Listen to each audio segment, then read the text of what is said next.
It's Thursday, the 5th of May 2022. Now, why do I have Xi Jinping, the dictator, the leader, the General Secretary of China at the very beginning, looking a little bit worried?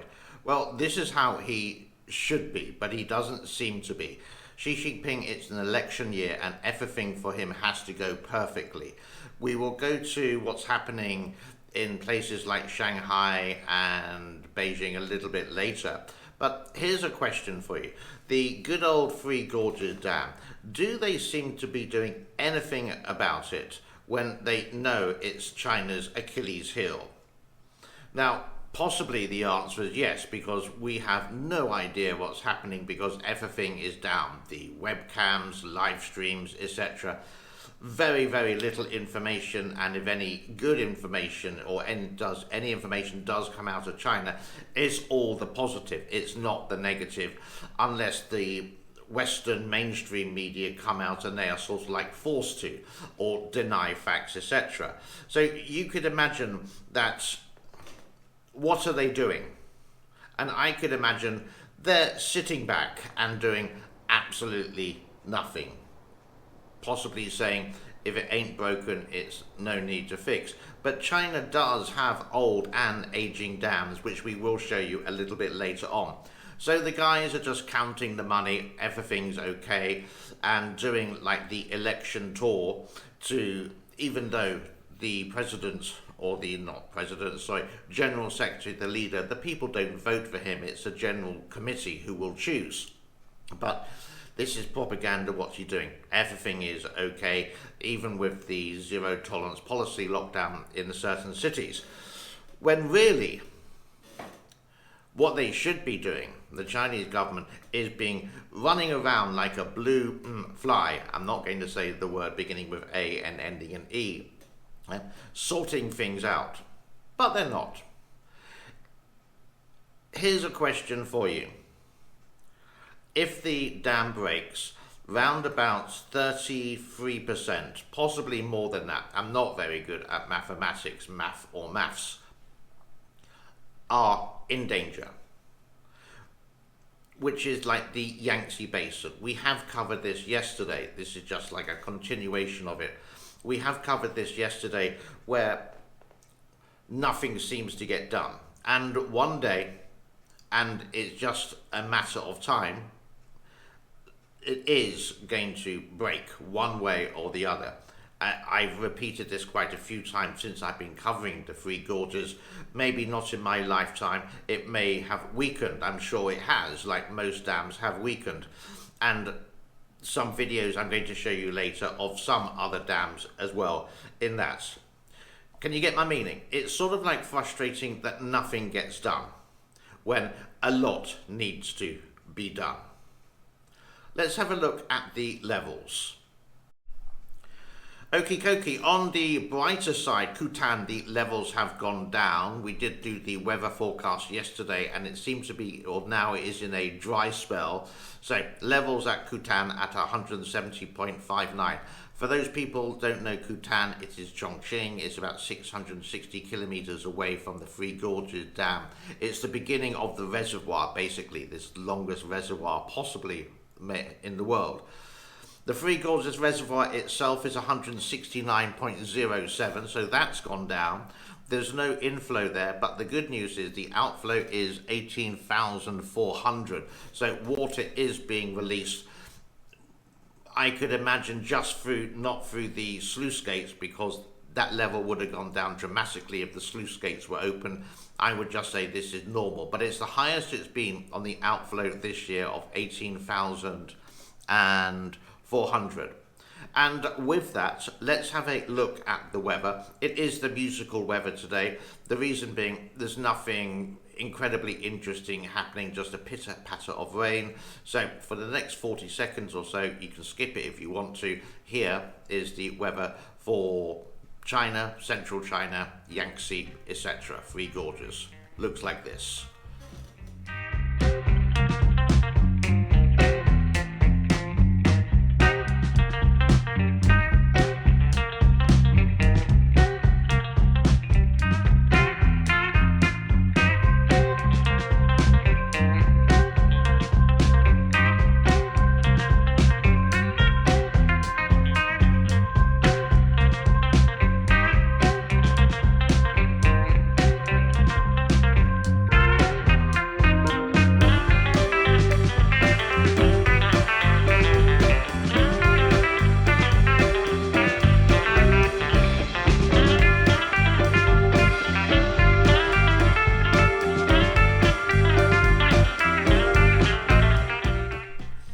One of the biggest dam collapses happened in 1975, and 171,000 people perished due to the collapse of the Baguio Banquillo Dam, where 5,960,000 buildings collapsed and 11 million residents were displaced. This event was actually hidden from the world for 30 years and was made public in 2005. Obviously, you can see the picture of the dam there, but do you think this could happen with the Three Gorges? Do you think if it actually collapsed, the government could keep it quiet for, how long do they do it? 30 years. Now, China has a population of 1.4 billion people, and 171,000 is a very, very small percentage of that population. But I don't think it can be done, because on the Yangtze Delta there's lots of big pharma companies, there's lots of big industries. 1/3 of the actual military personnel seem to do their bases are there, etc., etc. So I don't think they could hide it. Even if they tried to, it would be leaked out eventually. Remember, in 1975 there was no social media, there was no internet. Nowadays we all have a mobile phone, and a lot of us have Twitter, and China has Weibo, for example. Bam, they can post it straight away, immediately. Eventually it would get wind on mainstream media and it would be released. So I don't think they can hide it. It's too big to happen. But what does happen when dams do break? And give me a moment or two and I will share you this video that I just found of some of the dams of last year and years before. All I do believe are in China.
Away for the dam for a moment or two, and the situation related to the problems in Beijing and Shanghai. Shanghai has eased some of the restrictions, which is good news. Beijing is still mass testing, 3 tests per week. And in Henan province, which is where they had the massive rain last year, Henan province, of 600 millimeters of rain in 24 hours, that has got rumors of going into lockdown. Now, this is a video that I made this morning. I'm going to show you a small sample, but if you want to watch all of it, the link is going to be at the end of the show for you. But here's a small snippet of what you may have missed this morning. If you have seen it, just skip about 90 seconds to that, and then we could move on to the end for you on the computer. Now, the first image that we're seeing here you can see some trucks, and some of these trucks actually contain, they look like portaloos, toilets, and these are actually going to a quarantine center. Now, I can't sort of like specify where, but I could do it. I could guess that this is going to be outside Shanghai. There are some small areas that have eased lockdown a little bit. I mean, a little bit, like you can go out of your commune or your community, and maybe you're allowed to go shopping. But this is a tiny percentage of a population of Shanghai of 25 to 26 million there. The next image. Now, when they mean lockdown, they mean lockdown. This person isn't being isolated because they've tested positive. If you get tested positive, basically you go to the quarantine center. Your apartment building will get locked down, and if you do try to escape, well, they will come and make sure that you physically can't get out by putting an iron bar and the gates as well, that you just can't escape, and it's being monitored all the time by the COVID police. And if you do test positive, and that brings us to a close for today. As always, thank you so much for your time, and a reminder once again, because I really am trying to push this channel to grow larger, and it can only grow through you. So if you do have any comments that you would like to add and any suggestions, please put it in the comment form below. But share it or retweet this with your friends. I post these videos every day on my Twitter account. You can join there. Most of the time I do put it on my Telegram account, even before the actual video is put on YouTube, so you can put it there. You get the drift, and you get my kind of challenge that I'm trying to do.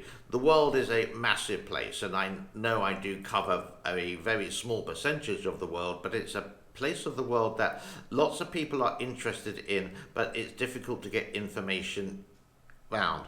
China is a new country. It's a developing country. It's only really like 73 years old, modern China.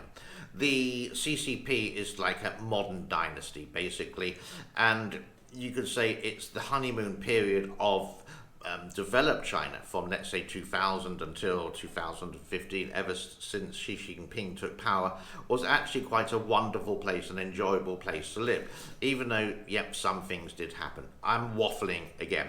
So let's hang it up there for today. I'll be back tomorrow, hopefully, and have an awesome day wherever you are. Be good, be well, be safe. Thank you, and